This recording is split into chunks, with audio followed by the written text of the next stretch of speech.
This is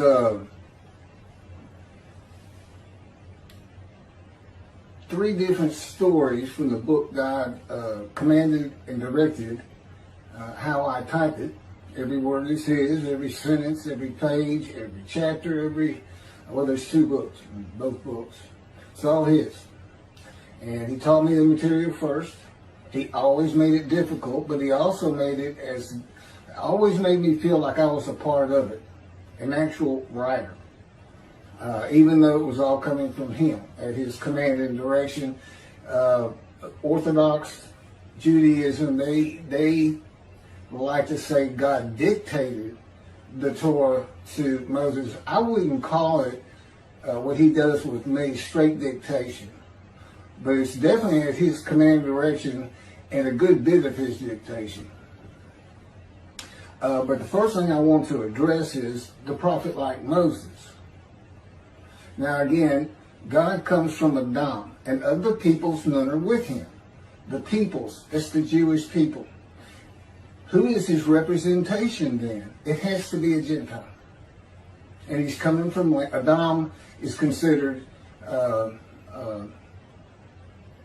it was in Gentile lands. It's where it would fall within Jordan today, if it was still in existence.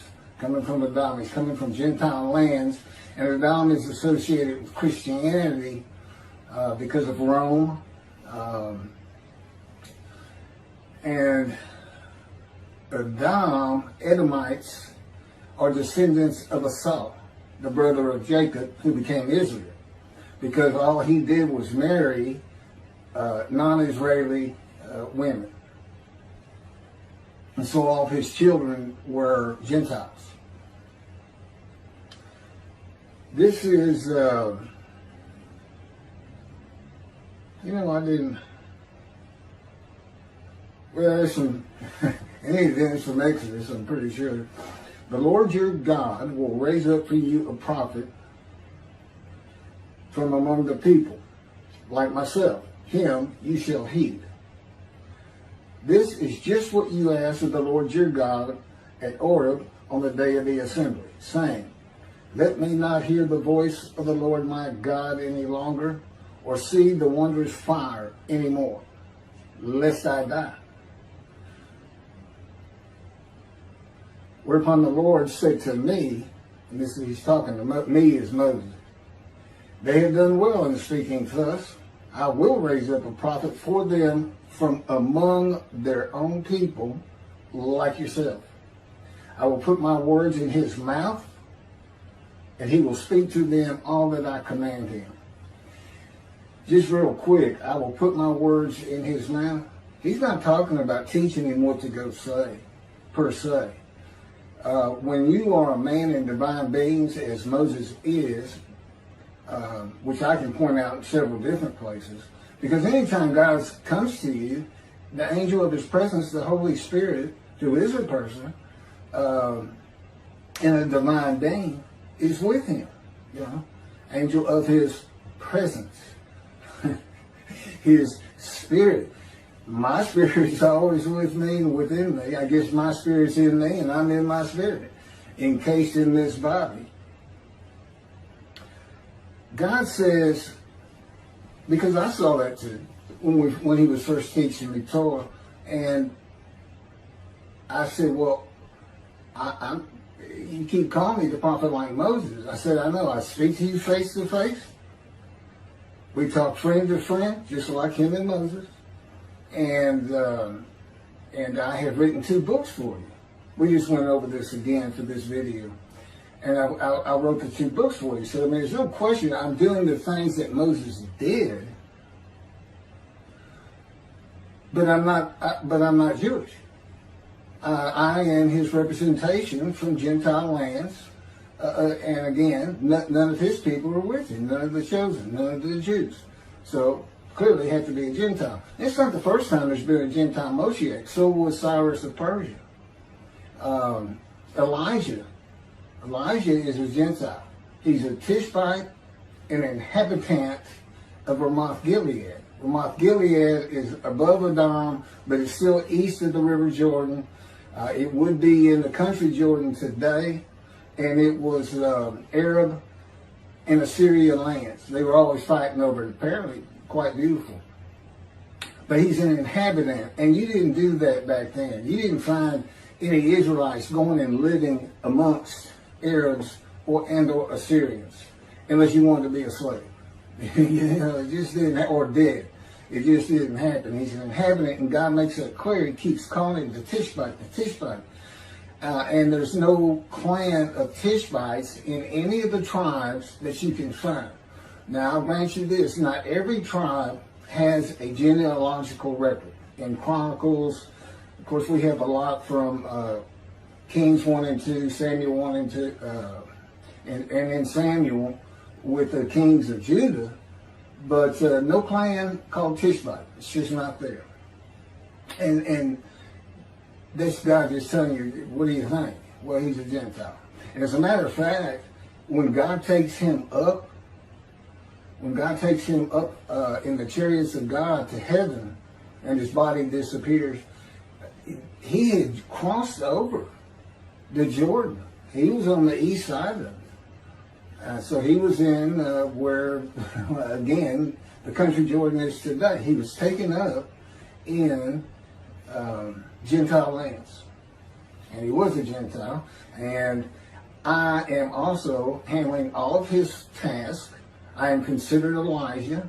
God has taught me everything of heaven you could possibly want to know or need to know or could understand in vision and by his words and in his power.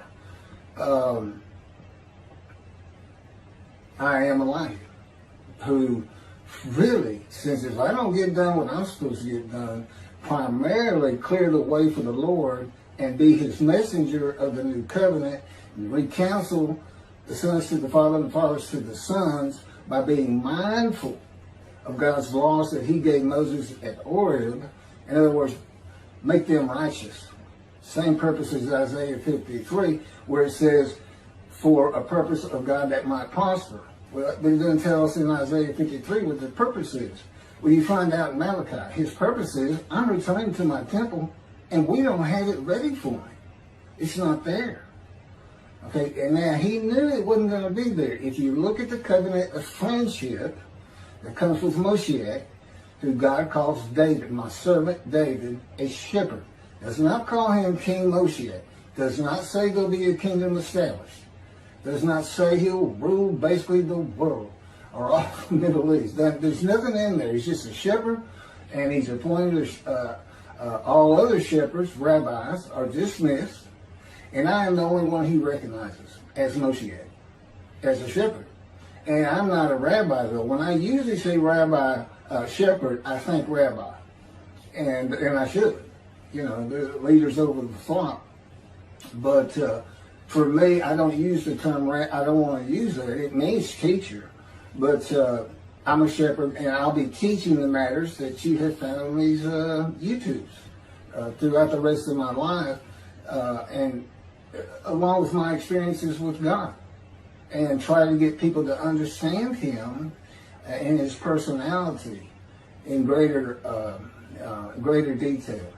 Because I mentioned this before, the first people to read his writings, or to hear it read to them more likely, was in antiquity. And he had to have a certain persona for the times, and in those times, people felt God was always angry.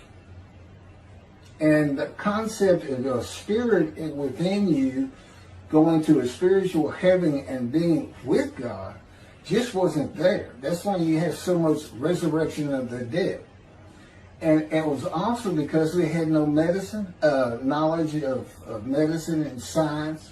You know, we know today you cannot take dust and form a human being. That includes God.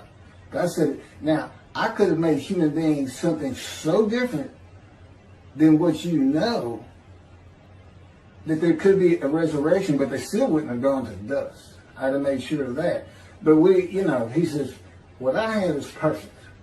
But anyway, the bottom line is we know there's no resurrection of the dead.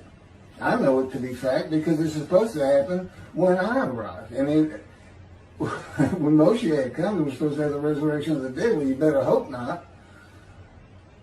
I don't know that you can even fit them into the square mileage of the Israel, much less take care of them. Can you imagine just the Israelites who were in Egypt for 400 years? You know how many people that was? I mean, I don't exactly. I know 600,000 left with Moses, men. That's not counting women and children. Well over 1 million, I'm sure. What are you going to do with those people? They were savage, in a savage time, totally ignorant, no school. They wouldn't understand anything, and you had to take care of them. That's just that group. And you got the Holocaust, 6 million. You got everybody between the Exodus and the Holocaust. Now you got everybody some 70 years later after the Holocaust. You know, and scientifically and medicine, everything, we know it can't be done. It's not going to be done. But anyway, prophet like Moses on a Gentile. But what Gentile? The descendant of King David, one of the greatest Israelites ever. And God considers me Israelite. And God is not bound by the laws of man or the laws of the Jews. Period. He says, that's for y'all. I'm not bound by anything. I am God. That's how he sees things. God. If I say you're an Israelite, is it any different than I had it written that you are now Abram the Hebrew? Well, he wasn't a Hebrew, but I decided he was. I'm God. Mordecai the Jew. Well, he wasn't a Jew beforehand. God just said, Mordecai the Jew. Now he's a Jew. Which I've noted, you know, the name Jude comes up. It has nothing to do with Jude. Nothing to do with Jude. It comes up in the exile, and it was in Persia. And if anything, this is how God tells it to me. He didn't give me an absolute answer, but it's a dilution of the Hebrew blood because of intermarrying that was going on during the exile. I don't know if that's between just tribes or tribes and Assyrians, Persians, whoever. But in any event, Jude comes more from Hebrew than anywhere. They both end in EW. And those are the words God wanted. And he said, these words will identify my people forever. And they have. So, I'm Israelite. I'm definitely not Jewish, but I'm descendant of King David. And that, nobody can have a genealogical record of that. It's because the Spirit of God lit upon me and entered into me, and God is in His Spirit. So when you see the Spirit of God lights upon somebody, and this comes, we learn this in Ezekiel, and particularly the concept God is in him, but although it shows up in 2 or 3 other places. Why didn't God have it written that way? Spirit of God lights upon the twig of the shoot that grows from the stump of Jesse. And the stump is all about Jesus, because God knew, well, it's a stump because of the banishment of the last king before the final Babylon, whenever they took them away, deportation. Jeconiah, and he was banished from ever ruling over Judah again. And of course, all the kings sat in Benjamin. The lands of Benjamin, which are kind of a divide between Judah, the kingdom of Judah, the kingdom of Israel, sometimes called Samaria. It's a divide, but Benjamin is considered part of Judah because that's where the kings rule from. But God made it the stump. He knew the Christians were going to use the line of the kings of Judah to get to Jesus. And I don't know if he actually knew the name would be Jesus. As a matter of fact, it's supposed to be Emmanuel. If they had followed the prophecy, they said prophecy satisfied, and they shall call him Emmanuel, which means God with us, and then they name him Jesus. So I don't know. You can't make heads or tails of that religion. Other than it's nothing but a human sacrifice cult, if you want to sum it up, of a mythical man named Jesus, a mythical man. And I've got well, God put forth an argument. This is the only place in the entire book that's not outright backed up by Scripture. A statement such as that he never existed. That it's just a story that started 100 years before the Gospels say he was born. Okay, I'm supposed to move on. I guess I am taking too long. But anyway, so that's why it's a stump. The only ancestral tree we know of from King David through King Solomon. It has to be through King Solomon because they both were given, David was given the Davidic covenant and I guess the Solomonic covenant, I don't know. Anyway, eternal kingships.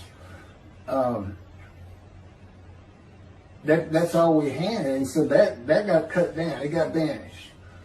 And so a new tree sprouts, and that would be the genealogical tree that I'm a part of. The shoot that grows from the stump, and somewhere down the line, here's a little bitty leaf, a little bitty stem and a leaf, and that's me. And my name would be written on the leaf, Keith. And so I'm part of the genealogical tree that we don't know anything about. But I know who I am because the Spirit of God lit upon me, entered me, and God is in His Spirit, and God flat out told me, you are descendant of King David. You are Israelite. You are of the Israelites, and you are an Israelite as far as I'm concerned. In any event, for those who don't like how God does that, and I guarantee there's someone out there, I'm going to be an Israeli citizen one day, which means I'm converting to Orthodox when we get to Jerusalem. Meet some people I want to be converted by. I started the conversion process here at a conservative synagogue, the largest conservative synagogue, or one of, in the world. Great people, but it was God wanted me to experience. Oh, by the way, I didn't tell anybody who I was. I didn't say anything. I didn't walk in and say, hey, I'm Moshe. I mean, it's hard enough doing it long distance with these videos. We didn't say anything, but I went through the high holidays. I learned a lot. I got to know the people.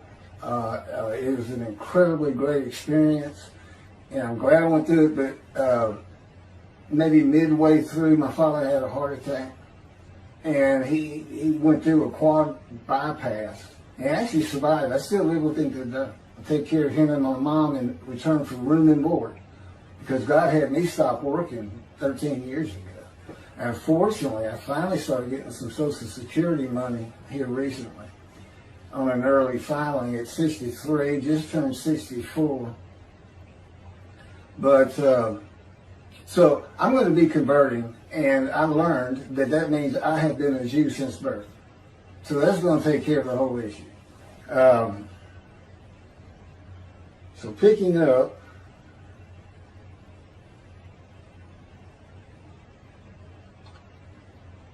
I'm having trouble with my, okay, I'm going to have to take a break and get this fixed because I can't go on. This is, God's books on here, and I got to have it when I do these videos.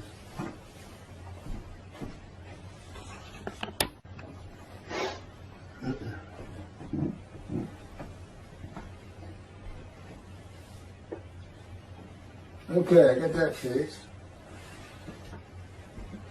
As I mentioned, Moses is a man of divine nature. And why is that? Because he hears God talking to him. Ezekiel, I can't give you the chapter and verse. In Ezekiel, God tells him Ezekiel, or old mortal, I'm not sure which, I think he said Ezekiel, stand up upon your feet. And actually, that happens more than one time. Ezekiel, stand up upon your feet. I've got a side note on that in just a moment.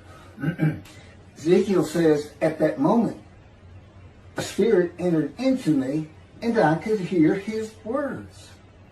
Couldn't hear his words until the spirit entered into him. God is in his spirit. So if God is talking to Moses, and we already know wherever God's presence is, the angel of his presence, the Holy Spirit is. So immediately, we know that the Spirit has entered Moses, and God is in his Spirit, and Moses can hear his words. So he's a man of divine things, which is a host of the Lord's host, according to 3 verses out of Joshua that concern the captain of the Lord's host, who's a harbinger of me. In those 3 verses, you find out he's a man in divine beings. Clearly, he's the captain of the Lord's host. He's a host. And that's what we learn. And a harbinger, because it is made clear he's a Gentile. It's clear he's a Gentile. And what does he say? What does he say? Now I have come. And we never see him again. That's it. He's a sign. He's a harbinger of something to come. And that's Moshe. Man in divine beings, that's me. So, and a Gentile, as of today. And an Israelite. But in any event, I'm going to convert Orthodox.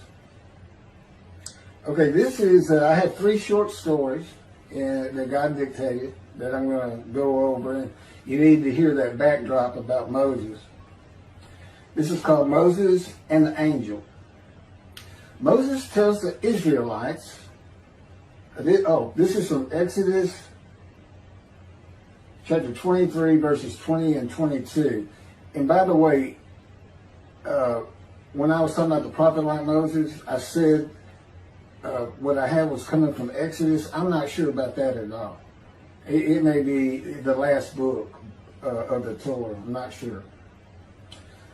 Moses tells the Israelites that God is here in order to test you, and in order that the fear of him may be ever with you. Well, it should.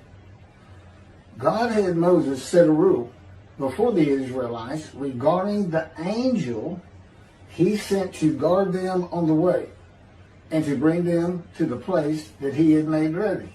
That's the angel of his presence. I am sending an angel before you to guard you on the way and to bring you to the place that I have made ready.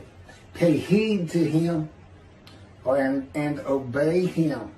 Do not defy him, for he will not pardon your offenses, since my name, which is Hashem, God, since my name is in him. I think it's actually the name for Hashem, but anyway, that's what he's saying. I am in him.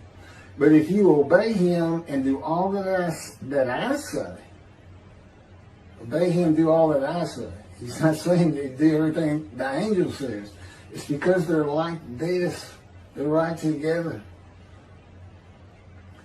I will be an enemy to your enemies and a foe to your foes. God had Moses set a rule before the Israelites regarding the angel he sent to guard them on the way and to bring them to the place he made ready. There are no orders, instructions, rules, or commandments between an angel and Moses or an angel and the Israelites.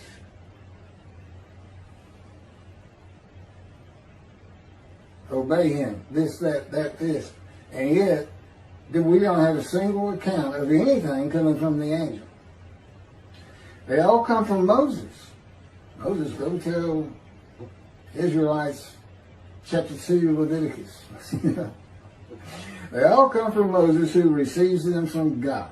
This angel is in Moses.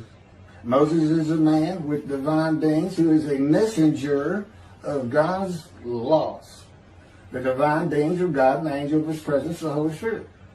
A man with divine beings is a host of the Lord's host. The descendant of King David that the Spirit of God alights upon is a host of the Lord's host.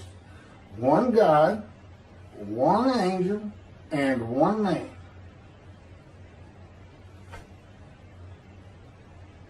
Every prophet of God. Every prophet of God, because he speaks to his prophets. And if he does, the Spirit enters into them, who is also the angel. You can also, I have a much better chapter that God tells me that was set up for me to teach from. And that's Zechariah chapter 1. And you might recall the phrase, a man standing in the myrtles. Okay? That man standing in the myrtles, actually sitting on a horse standing in the myrtles, becomes the angel of the Lord in the myrtles when you read it closely. And I have a YouTube video on it, and of course it's in the book. And it has to do with a question. Rashi says, we can't figure this out. It's too enigmatic. It's like a dream and a vision. Here's Rashi, known for saying Isaiah 53 is the people of Israel. You know what he says? We have to wait for the teacher of righteousness to understand what this is. Well, the teacher of righteousness is here. That's Isaiah 53. And I have the answer. I know what it's all about, and it actually ties into what's happening today. You know, with me in these books in the covenant, that includes sin forgiveness. Okay, the next one is, and this really goes to a man in divine being, Spirit entering into you. Moses and Joshua the attendant. Joshua, the attendant, was named Hoshi in the Exodus. Now, this is from Numbers. That's 13 and 6. Joshua, the attendant, was named Hoshi in the Exodus. From the tribe of Ephraim, Hoshi, son of Nun. Numbers 13 and 6. And his name was changed to Joshua by Moses. Those were the names of the men whom Moses sent to scout the land. But Moses changed the name of Hoshi, son of Nun, to Joshua. Numbers, chapter 13, verse 16.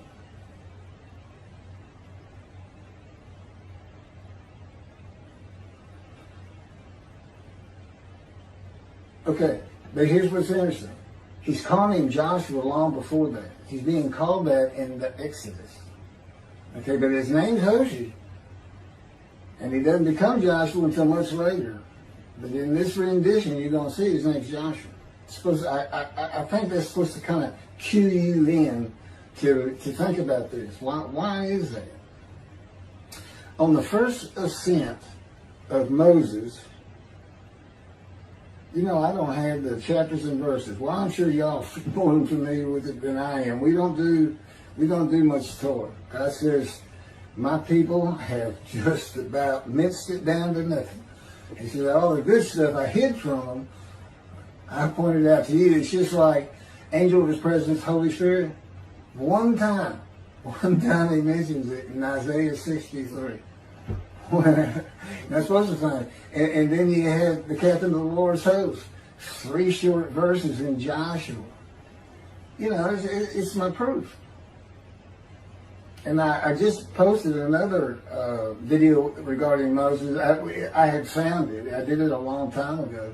Found it this morning before I did this one. And it has to do with the proofs that he took to Egypt to convince 600,000 Israelite slaves to follow him to the promised land. He didn't have much. He didn't have what I had. And it took him one morning. I've had this for years. Okay, so on the first ascent of Moses to the mountain for 40 days and nights in return with the 10 commandments, his attendant Joshua was with him. Joshua made the ascent with him. After Moses descended and would enter the tent of meeting, the Lord would speak to Moses face to face as one man speaks to another. That's when he directs your attention to a place in the tent. And you know, okay, this is where I'm to communicate with him. And it makes it better because it's just like there's an invisible man there, invisible person. And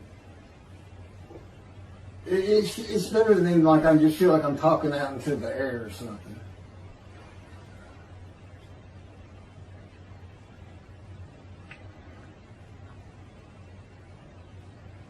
And as one man speaks to another.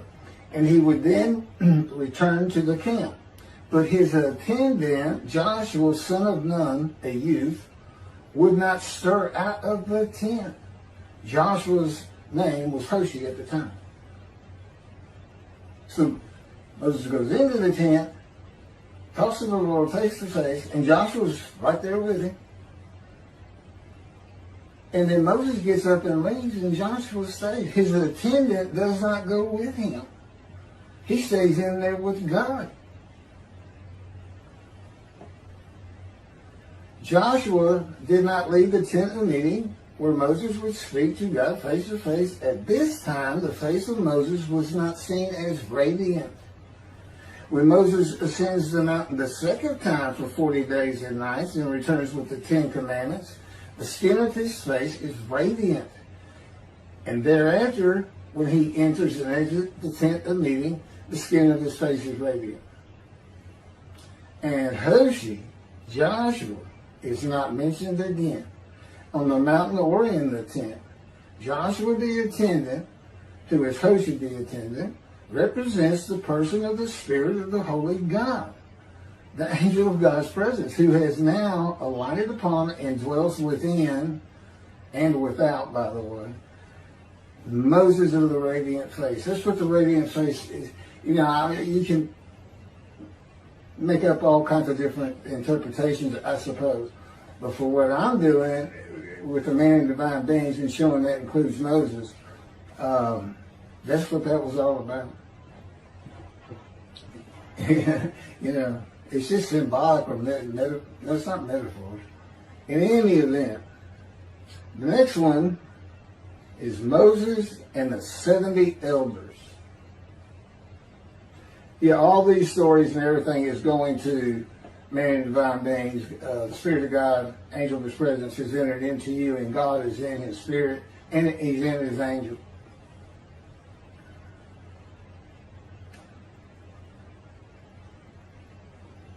This is Numbers chapter 11, verse 17. God tells Moses, I will draw upon the spirit that is on you, and put it upon them. They shall share the burden of the people with you, and you shall not bear it alone. And then God drew upon the spirit that was on him and put it upon the 70 elders. And when the Spirit rested upon them, they spoke in ecstasy, but did not continue. That's Numbers chapter 11, verse 25. And Moses said of the 2 elders who were acting the prophet in the camp, speaking in ecstasy, as the Spirit rested on them, would that all the Lord's people were prophets, that the Lord put his Spirit upon them. You do become a prophet. Because if his Spirit alights upon you, which is an anointment, by the way, God's in him. And from this we know it can be done with 70 people at the same time.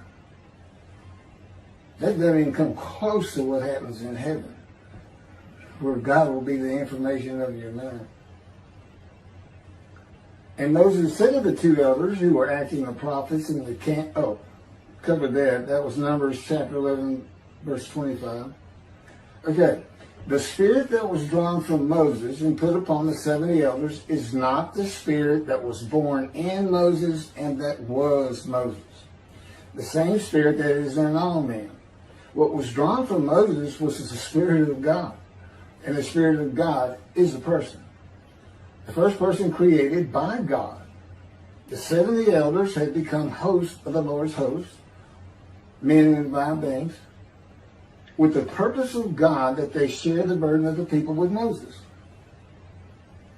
When each heard the angelic voice of the Spirit of God speak to them, within them or without them, it can be as though just to your mind from within.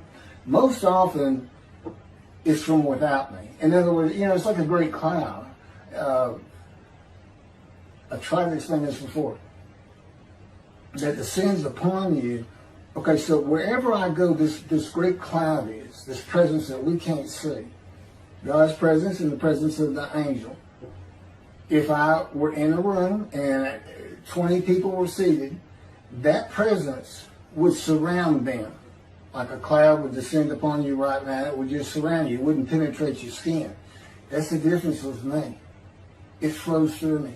It's as though my skin and bones and body, it goes straight to my spirit. My spirit is jumbled up in those, God, angel, me. Of course, my spirit is the same as the Spirit of God as far as the elements that it is comprised of. But I'm still I'm still Keith. I'm not three people or anything. It feels like it sometimes. It's certainly not any kind of a trinity. God is God. It's just the composition of the unseen, the heavenly realm of God, if you will. That's just, that's how it's done. This is how he communicates to the world. And the Jewish people in Judaism don't know this. It's another proof of mine. And I can back it up with these little things, these little stories here and there. I backed up my commentary on Isaiah 53 with Ezekiel. Nobody's ever done that. But it fits perfect. You can't deny it. It explains what all those words are. He was wounded for our sins. What does that mean? We're not supposed to have vicarious suffering in Judaism. It's all explained. It's not a problem. Oh, and the angelic voice of the Spirit of God. God's voice is just like an adult. But the angel, they like me to say he sounds like a 5-year-old.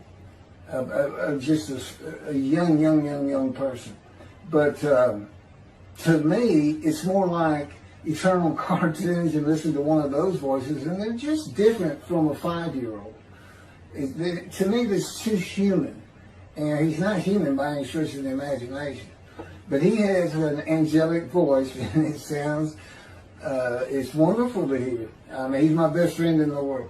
I don't have any other friends. I've been taken from society and the world for 13 years now. But he's my best friend, and God's my master, and I'm his servant. He's my king, and I'm a serf out in the kingdom, the realm.